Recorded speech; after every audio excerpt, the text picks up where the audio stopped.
Certo dia, um professor chegou na sala de aula e disse aos alunos para se prepararem porque eles fariam uma prova surpresa.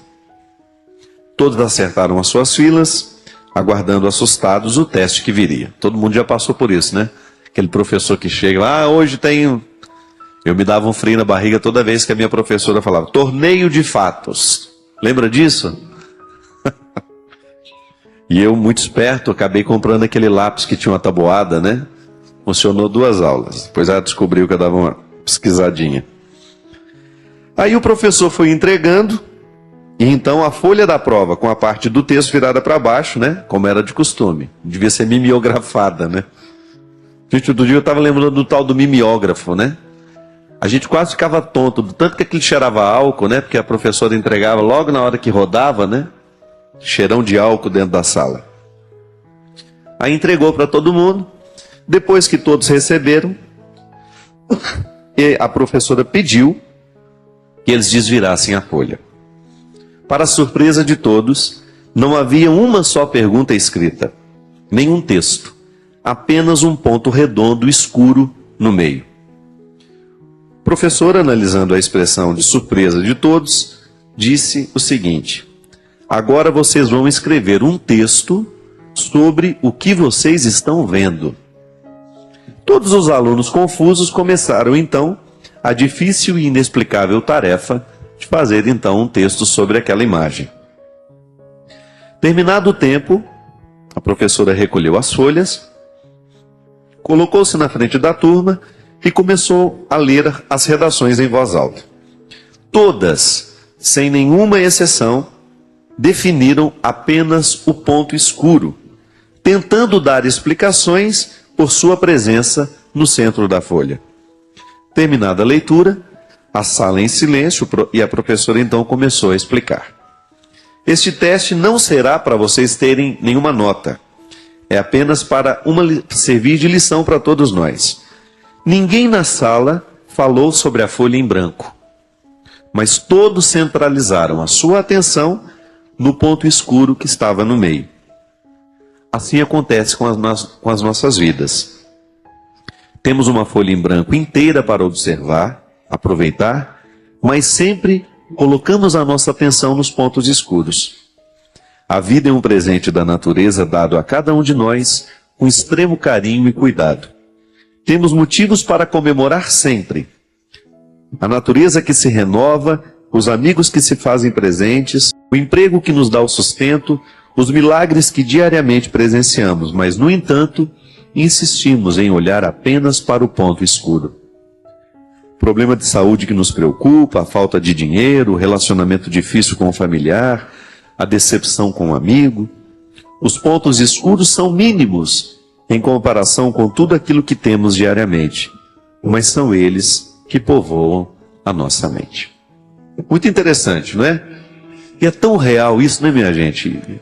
Muitas situações que a gente enfrenta, muitas situações que eu encontro pela minha vida, na verdade, a grande dificuldade nossa é prestar atenção na totalidade das coisas. Eu acho muito interessante porque quando a gente só enxerga o problema, a gente realmente deixa de compreender a totalidade da vida. É igual quando cai um avião. Por que a gente tem medo de voar? Né? Quem precisa voar regularmente, de vez em quando começa a ter aí as suas síndromes, né? Eu de vez em quando eu tenho isso. É porque todos os dias, milhões e milhões de aviões decolam e retornam aos seus destinos, né? Sem nenhum problema.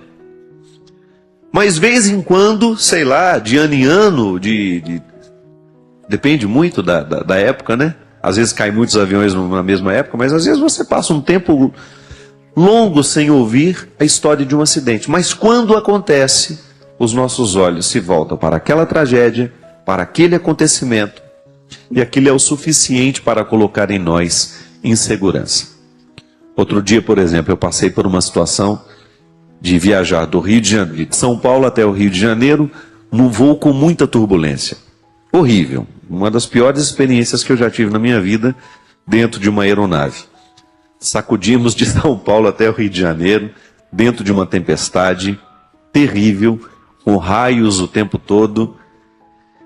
E na hora, é claro que todo mundo, o medo é geral, aquela sacode, vai para cima, vai para baixo, vai para cima, vai para baixo, aquela barulheira, né, dentro do avião, de tudo sacudindo. É natural que a gente pense, vai cair.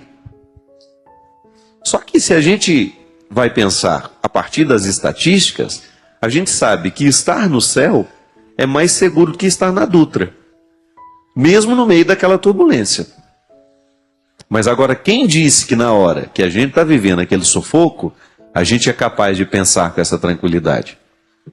E é por isso que racionalizar uma determinada situação nos ajuda a diminuir a emoção negativa que ela nos causa. Isso é filosofia, viu? Filosofia clínica aplicada.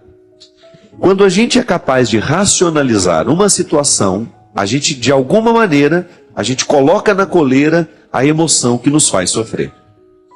Porque o pensamento desperta uma emoção. É sempre assim. Quando desperta essa emoção, eu acabo sendo tomado, porque eu sou sensorial o tempo todo, né? Eu tenho a minha... Eu sou um campo aberto, nós somos um território aberto, nós somos atingidos pelas palavras, nós somos atingidos pelas imagens, nós somos atingidos pelos gestos, e imediatamente essa informação que passa pelo nosso cérebro desencadeia uma maneira de sentir o que está acontecendo.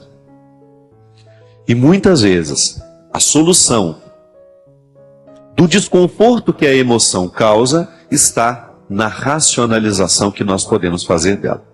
Isso é uma atitude inteligente, né? Deus nos ensina isso o tempo todo.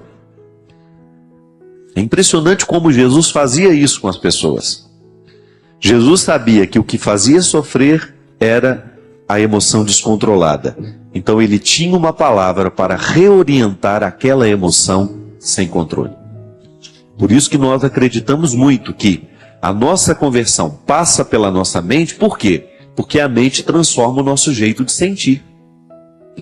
Quando eu estou acostumado a só olhar para os meus problemas, quando eu vivo a avalanche que esses problemas provocam emocionalmente em mim, quando eu não sou capaz de racionalizá-los e equilibrá-los para encaminhar uma solução para eles, eu corro o risco de ficar refém dessas emoções descontroladas.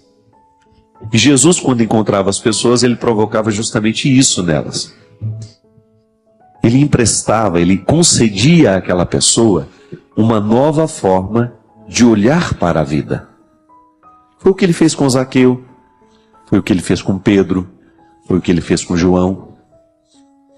Ele modificava o sentimento a partir de um pensamento. Isso é muito interessante porque isso a gente consegue falar assim didaticamente, mas na hora que a gente está vivendo, razão e emoção se dão no mesmo pacote, né? Mas a gente tem como, no momento em que a emoção está nos dominando, tentar colocar um cabresto nessa emoção para que ela não venha nos prejudicar. É igual você, foi abandonada. Digamos que você tinha um namorado, você era apaixonada por ele, ele te traiu, foi embora, e agora você vive o desconforto de não estar mais ao lado dele. É uma emoção. É uma emoção que te prejudica, porque essa emoção, ela te faz sentir-se julgada fora, ela te faz sentir menosprezada. Agora, como é que você pode se salvar?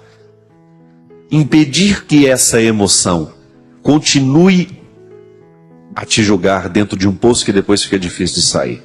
É você racionalizar. Se ele foi embora, é porque eu não represento muito para ele. Se eu não represento muito para ele, não vale a pena sofrer por ele. Aí você começa a ter uma informação racional para tentar organizar a desordem afetiva. O que eu realmente perdi? Quando o namorado vai embora, o que você realmente perde? Será que você perdeu situações concretas? Ou será que você perdeu projeções que você tinha naquele relacionamento? ou sonhos que você tinha que você nem sabia que iam se realizar. Às vezes, minha gente, nós sofremos por um futuro que a gente nem tem. Muitas vezes, no momento em que a gente perde, você não só perde aquilo que realmente perdeu, mas você perde as expectativas que você tinha em relação àquilo que você está perdendo. Mas veja bem, expectativas não são realidades concretas. Quem lhe garante que aquilo realmente que você estava sonhando iria acontecer? Veja bem, ao racionalizar isso, você começa a se dar uma oportunidade de olhar para a vida de um jeito diferente. Aí você pode até brincar com você mesmo, né? Foi embora. Quem sabe levou então a possibilidade de ter uma desgraça na minha vida, porque eu não sabia como ia ser o casamento com essa criatura. Por isso que a fé nos ajuda a pensar de maneira positiva. Sabe por quê? Porque quando a gente perde alguma coisa e a gente tem fé em Deus, a gente resolve assim: Deus sabe o que fez. Não é verdade? Isso alivia muito o sofrimento das pessoas e isso é real.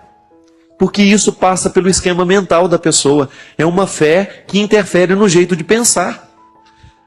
Quando aquela pessoa é capaz de dizer, Deus sabe o que faz, perdi, o emprego não deu certo, a viagem que eu tanto sonhava não deu certo, é melhor você colocar essa frase dentro do seu coração, já que você não tem como alterar o resultado. É verdade, Deus sabe o que faz, a viagem não deu certo. Eu me recordo que agora acho que um mês atrás, naquele primeiro problema que teve do vulcão na Argentina, no Chile, que cancelaram todos os voos que iria para a Argentina. Eu estava embarcando para um evento lá no aeroporto de Guarulhos, aí encontrei uma senhora com as duas filhas, e aí elas ficaram muito felizes quando me viram, e aí vieram conversar comigo na fila do check-in, ficamos batendo um papo, e eu perguntei, para onde vocês estão indo? Ela falou, não, padre, nós agora já estamos voltando para casa, que nós estamos aqui desde as 5 horas da manhã, tentando embarcar para Buenos Aires. Tínhamos programado um final de semana lá, não deu certo, a gente não tem como ir, perdemos tudo. Isso já eram quase 5 horas da tarde, e elas precisavam voltar para Campinas, não, já tinham desistido mesmo de ir para Buenos Aires. E aí, eu falei, nossa, mas que triste, né? As expectativas da gente frustram. Aí a senhora, a mãe das meninas, virou e falou assim, padre, eu fiquei realmente muito chateada. Fiquei aborrecida, chorei, mas agora há pouco me veio uma coisa assim no meu coração. Não era para ser. Nós não vamos morrer hoje. Nós vamos ter a oportunidade de ir para Buenos Aires numa outra ocasião. Não vou ficar causando um sofrimento maior do que já me causei até agora. O que eu posso fazer? O vulcão está lá julgando as suas cinzas, nós não temos como pousar lá, e eu disse para as minhas filhas, vamos fazer o seguinte, não temos como ir, não vamos ficar sofrendo mais do que a gente já sofreu. Deus sabe o que faz. E ela usou essa frase, que eu acho extremamente sábia, para a gente colocar no momento em que a gente não tem mais como alterar o resultado de um investimento que a gente fez. Amar é investimento. Às vezes a gente ama aquela pessoa, quer estar ao lado dela, mas ela não quer mais estar com a gente. Ao invés de você ficar mergulhando e fomentando, fazendo multiplicar esse sofrimento, coloque isso no seu coração. Perdi. Vão-se os anéis, ficam os dedos, não é verdade? Não tem essa expressão também? Não vamos ficar prestando atenção naquilo que a gente perdeu. Vamos dar à vida uma nova oportunidade. Alimente essa expressão de fé dentro de você. Deus sabe o que faz. Se não aconteceu, é porque não era para ter sido. E esse é um desprendimento, minha gente, que requer muita simplicidade da gente, mas que pode dar certo. Viu? Quando a gente de fato interpreta a fé, começa a interferência de Deus na nossa vida, modificando os fatos ou até mesmo não permitindo que aconteça aquilo que a gente gostaria que acontecesse, a gente pode resolver isso dentro de nós assim, com simplicidade. Não deu certo, tudo bem, estou aqui, vou ter novos investimentos, vou ter novas possibilidades, vou fazer novos amigos, vou arrumar um namorado. Enfim, você, diante das suas frustrações, acaba encontrando um caminho para continuar dando certo.